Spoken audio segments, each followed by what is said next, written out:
सात भाइयों की एक बहन। फिर से स्वागत है आपका स्टोरी क्वीन एंजल में। पुराने ज़माने की बात है। एक गांव में परिवार रहा करता था। उसमें 7 लड़के और एक लड़की थी। माता पिता जल्दी ही गुजर गए थे, तो बच्चों ने भी जल्दी ही व्यवहारिक काम सीख लिया। शुरू में सबको गुजारा चलाने में काफ़ी परेशानी आई, लेकिन समय के चलते सब कुछ आसान होने लगा। उस समय समाज के पुरुषों का काम जंगली जानवरों का शिकार करना और औरतों का काम सिर्फ घर के कामकाज करना और बच्चों को संभालना होता था। 7 भाई और एक बहन बड़े प्रेम से मिलजुल कर रहते थे। दिन निकलते ही सातों शिकार के लिए निकल जाते और बहन सबके लिए खाना पकाती थी और घर का कामकाज करती थी। भाई जब जंगल से वापस आते तो साथ में बड़े बड़े जानवर, पक्षी आदि को मार कर लाते। बहन उसके मांस को बड़े चाव से पकाती और सब भोजन करके तृप्ति का अनुभव करते। ऐसे ही दिन गुजरने लगे। एक दिन की बात है, सातों भाई जंगल को गए थे। शाम होने चली थी। बहन सबके लिए खाना बना रही थी। जब वह सब्जी के लिए हरे साग काट रही थी, चाकू की तेज धार से उसकी एक उंगली कट गई। कटी हुई उंगली से खून की धार बहने लगी। उसने सोचा, यदि भाइयों ने देखा तो वे बड़े दुखी हो जाएंगे। मुझे उन्हें ये बात नहीं बतानी चाहिए। उसने बहते खून को अपनी ओढ़ने से पोंछना चाहा, किंतु लगा कि उसके भाई देख लेंगे। फिर उसने दीवार पर पोंछना चाहा, फिर लगा यहाँ तो और अच्छी तरह से दिखाई देगा। वह बेचैन होकर इधर उधर घूमने लगी। कोई ऐसी जगह नहीं मिली जहाँ उसका बहता खून भाइयों की दृष्टि से बच सके। अंत में कोई उपाय न देखकर उसने उसी साग से पोंछ लिया जिसकी वह सब्जी बनाने जा रही थी। शाम को भाई जंगल से वापस आए। बहन ने खाना परोसा। आज सातों का साग बहुत स्वादिष्ट लगा। सातों अपनी उंगलियां चाटते रह गए। बहन के पाक कला की तारीफ की। अपनी तारीफ सुनकर बहन भी खुशी से फूली नहीं समाई। दिन भर के थके होने के कारण सातों भाई जल्दी ही सो गए। अगली सुबह रोज की तरह खा पी कर सातों भाई जंगल की ओर निकल पड़े। जब शिकार तलाशते तलाशते थक गए, सभी एक पेड़ की छांव में बैठकर आराम करने लगे। बातों बातों में रात के भोजन में बहन के द्वारा बनाई गई साग की चर्चा होने लगी। सब कह रहे थे कि इतनी स्वादिष्ट साग की सब्जी आज तक नहीं खाई थी। सबने तय किया कि आज इसके बारे में बहन से ज़रूर पूछेंगे और जान लेंगे कि साग में उसने क्या क्या मिलाया था। शाम को सातों भाइयों ने दोबारा बहन की पाक कुशलता की तारीफ करते हुए पूछा, प्यारी बहन, कल रात के साग में तुमने क्या क्या मिलाया था? बहन बताना नहीं चाहती थी। वह सोच रही थी कि अगर उन्हें पता चला कि उसकी उंगली कट गई है तो सभी बहुत दुखी हो जाएंगे। इसलिए उसने जवाब में कहा, कुछ नहीं। बड़े भाई ने कहा, प्यारी बहना, तुम्हें बताना ही पड़ेगा। मैं जानना चाहता हूँ कि हमारी बहन ने इतना स्वादिष्ट साग कैसे बनाया। तुम्हें मेरी सौगंध है। बड़े भाई का सब सम्मान करते थे। बहन को सच बोलना ही पड़ा। उसने धीरे धीरे सारी बात बताते हुए कहा, बस इतना ही, अपना खून मिला दिया था और ज़्यादा कुछ नहीं। यह सुनकर 6 भाइयों के मन में एक कुटिल ख्याल आने लगा। वे सोचने लगे, इसके खून की चंद बूंदें इतनी स्वादिष्ट है तो इसका मांस कितना स्वादिष्ट होगा। रात के खाने के बाद सातों भाई सोने के लिए गए। सातों में फिर उसी बात की चर्चा छिड़ गई।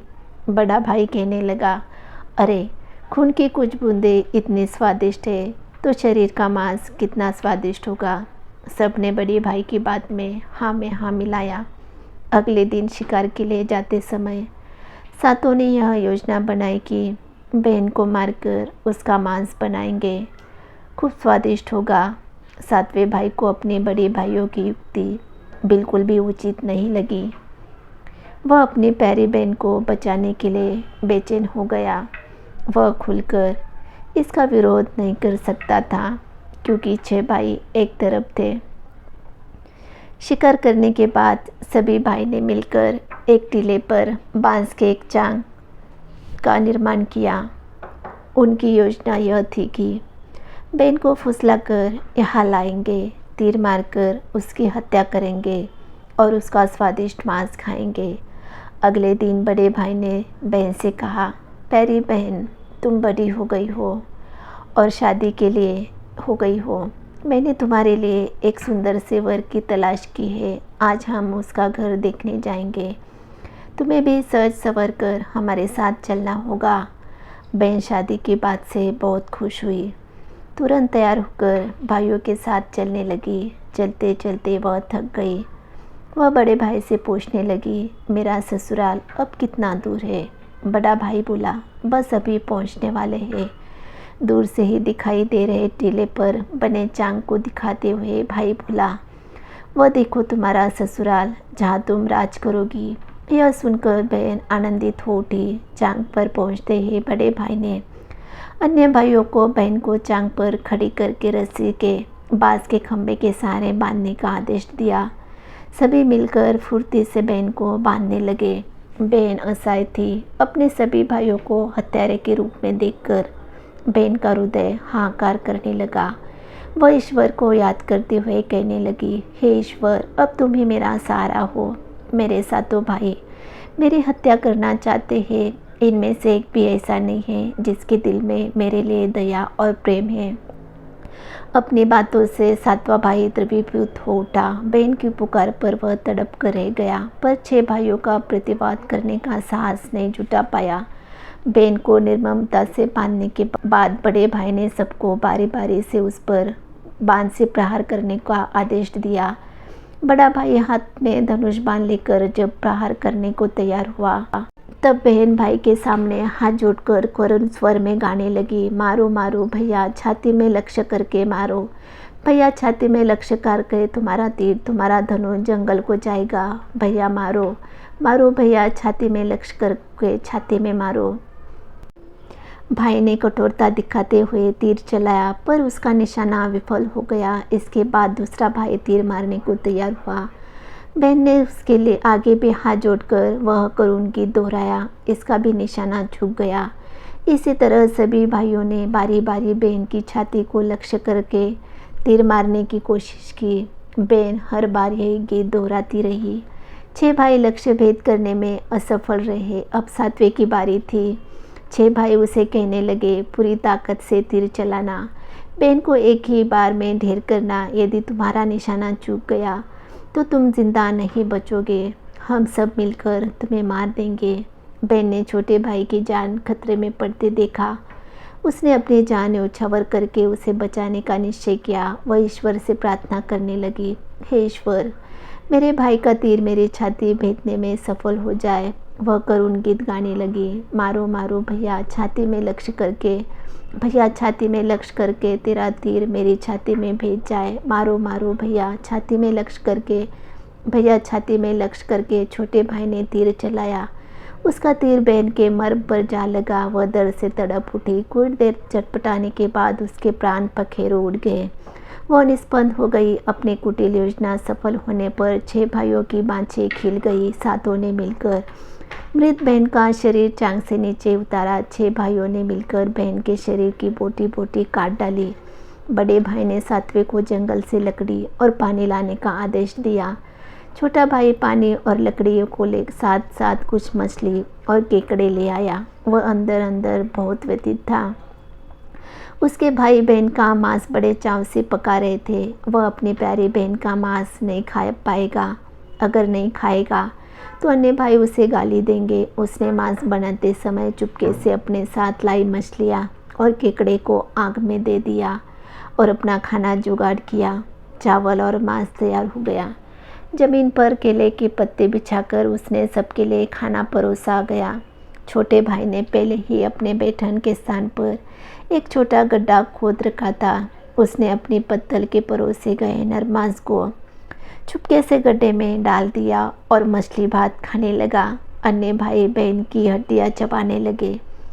वह केकड़ा चबाने लगा। जब सबने बहन के शरीर के स्वादिष्ट मांस ने अपना पेट भर लिया तो बड़े ने सातवें भाई को जूठा साफ करने को कहा। उसने बहन की बची कुची हड्डियां और शरीर के अन्य भाग जैसे सिर, नाखून, पंजे आदि सभी इकट्ठा करके उसी गड्ढे में डाल दिया और मिट्टी से ढक दिया। कुछ समय बाद उस स्थान पर बांस का एक पौधा उगाया। धीरे धीरे वहाँ बांसों की झुरमुट बन गया। एक बार कई से एक संत आए और उसी बांस की एक झुरमुट तले छुपकर मलत्याग करने लगे। उसी समय आकाशवाणी हुई, संत दुर्गंध आ रही है, संत दुर्गंध आ रही है। बार बार यह आकाशवाणी सुनाई देने लगी तो संत ने झटपट उस स्थान को साफ किया। उन्होंने झुरमुट में से एक बांस काटा और अपने साथ ले गए। उस बांस से उन्होंने एक केंद्रा बनाया। वे उसे बजाकर दिन भर लोगों के घर जाकर भिक्षा मांगते थे और बदले में खूब सारा उपदेश देते थे। एक दिन संत भिक्षा के लिए बड़े भाई के द्वार पर गए। तब तक 6 भाइयों का विवाह हो चुका था। केवल 7वां कुंवारा था। जो ही संत ने बड़े भाई के आंगन में कदम रखा त्यों ही संत का केंद्रा स्वयं बोल उठा, नहीं बजा रे केंद्रा, यही दुश्मन सबसे बड़ा। बड़े भाई के घर नहीं बजा रे केंद्रा, दया प्रेम से छोड़कर रिश्ते में यही दाग लगाया, नहीं बजो रे केंद्रा। योगी के बाद से बार बार निकल रही इस रुदन से बड़ी भाई के पसीने छूटने लगे। उसने अपनी पत्नी से योगी को तुरंत भिक्षा देकर विदा करने को कहा और फिर उस केंद्रा में समा गई। छोटे भाई ने यह बात अपने बड़ी भाभी को बताई। बड़ी भाभी ने उसे समझाया, जो ही लड़की केंद्रा से बाहर निकलेगी तुम केंद्रा को आग के हवाले कर देना और फिर उस पर तुलसी जल छिड़क लेना, फिर देखना क्या होता है। छोटे भाई ने बड़े भाभी के कहे मुताबिक काम किया। उसने लड़की के निकलते ही केंद्रा को आग में डाल दिया और लड़की पर पवित्र तुलसी जल का छिड़काव किया। तुलसी जल के स्पर्श से वह मानव रूप में आई। भाई ने देखा यह तो उसकी प्यारी बहन है। उसने अपनी बहन को गले लगाया। उसके बाद दोनों भाई बहन बड़े प्रेम से जीवन बिताने लगे। सीख, निस्वार्थ प्रेम ही रिश्तों को बनाए रखता है। रिश्ते को कलंकित करने वाले कभी छुप नहीं सकते। फ्रेंड्स, आप चैनल पे नए हो तो ऐसी नई नई कहानियाँ सुनने के लिए प्लीज़ चैनल को लाइक, शेयर और सब्सक्राइब करना मत भूलिए।